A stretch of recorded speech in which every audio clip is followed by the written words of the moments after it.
സ്കൂളിൽ ക്രിസ്തുമസ് ആഘോഷം നടത്തിയതിന് അധ്യാപകരെയും വിദ്യാർത്ഥികളെയും ഭീഷണിപ്പെടുത്തി വിശ്വ ഹിന്ദു പരിഷത്ത് പ്രവർത്തകർ. പാലക്കാട് നല്ലേപ്പുള്ളി ഗവൺമെന്റ് UP സ്കൂളിലായിരുന്നു സംഭവം. സ്കൂൾ മുറ്റത്ത് ക്രിസ്തുമസ് ആഘോഷം നടക്കുന്നതിനിടെ മൂവർ സംഘം സ്കൂളിലേക്ക് അതിക്രമിച്ചു കയറുകയും വിദ്യാർത്ഥികളുടെ മുന്നിൽ വെച്ച് അധ്യാപകരെ അസഭ്യം പറയുകയും ചെയ്തു.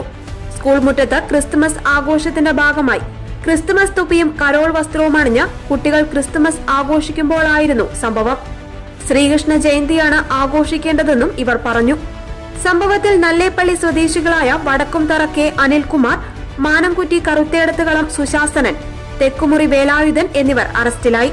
സ്കൂൾ അധികൃതർ നൽകിയ പരാതിയുടെ അടിസ്ഥാനത്തിൽ പ്രതികൾക്കെതിരെ ജാമ്യമില്ലാത്ത വകുപ്പ് പ്രകാരമാണ് കേസെടുത്തിരിക്കുന്നത്. കോടതിയിൽ ഹാജരാക്കിയ പ്രതികളെ റിമാൻഡ് ചെയ്തു.